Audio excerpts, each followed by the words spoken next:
যারা দেশে থাকেন তারা হচ্ছে 3 ভাবে বুবলিকে ভোট দিতে পারবেন। এক হচ্ছে টিকটক লিঙ্ক থেকে, 2 হচ্ছে গুগলের লিঙ্ক থেকে, আর 3 হচ্ছে আপনার ফোন থেকে। আর যারা বিদেশে থাকেন তারা শুধুমাত্র ফোন থেকে দিতে পারবেন না, তারা যে প্রথম আলোর যে ওয়েব পেজ আছে সেখান থেকে দিতে পারবেন, বা মানে গুগল থেকে এবং টিকটক থেকে দিতে পারবেন। কিভাবে দিবেন আমি একটু দেখাই দিচ্ছি। প্রথমে এই লিঙ্কে ক্লিক করবেন। ক্লিক করার পরে এই যে গত বছর আমরা দেখেছিলাম এখানে টোটাল 8 জন অভিনেত্রী ছিল, এখন টিকে আছে 4 জন, তিশা, পূজা চেরি, বিদ্যা সিনহা মিম, শবনম বুবলি।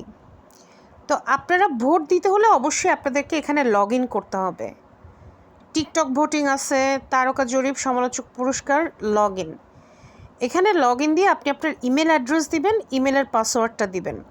ঠিক আছে, পাসওয়ার্ড দেওয়ার পরে আপনি এখানে লগ ইন হবেন। তো আমি প্রাইভেসির স্বার্থে আপনাদেরকে আর লগ ইন করে দেখাচ্ছি না। লগ ইন করার পরে আপনি হচ্ছে এখানে ক্লিক করবেন, যেমন আমি এখানে বুবলিকে ক্লিক করেছিলাম।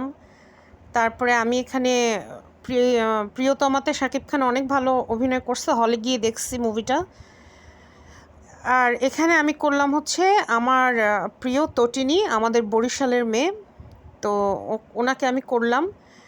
নাটকের জন্য আমি করলাম নিশোকে। নিশো আমার নাটকে নিশো আমার সবচেয়ে প্রিয়, এবং ইদানিং ইয়াশ রোহানকেও আমার অনেক ভালো লাগছে। এখানে আমি অবশ্যই অবন্তী সিথি আমার খুবই পছন্দের অভিনেত্রী, জেফারও আমার পছন্দের, বাট আমি অবন্তী সিথিকে এগিয়ে রাখছি। আর সেরা গায়ক হিসেবে আমি রিয়াদকে রাখলাম ঈশ্বর গানটির জন্য। নবাগতদের জন্য আমি এখানে নিহাকে দিলাম। এরপর আপনি ভোট দিন অপশনে ক্লিক করবেন, আপনার ভোট কাউন্ট হবে। এই যে ভোট দিতে আগে আপনাকে লগ ইন করতে হবে। আমি তো বললাম আমি প্রাইভেসির স্বার্থে লগ ইনটা আর করি নাই।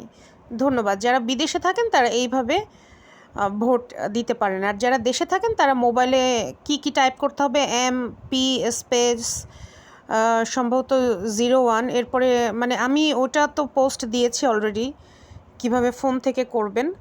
আর যারা দেশের বাইরে থাকেন তারা চাইলে টিকটক থেকে এবং ইমেল থেকে করতে পারেন। আর যারা দেশে থাকেন তারা টিকটক, ইমেল এবং তারা ফোন, 3ভাবেই করতে পারেন। ধন্যবাদ।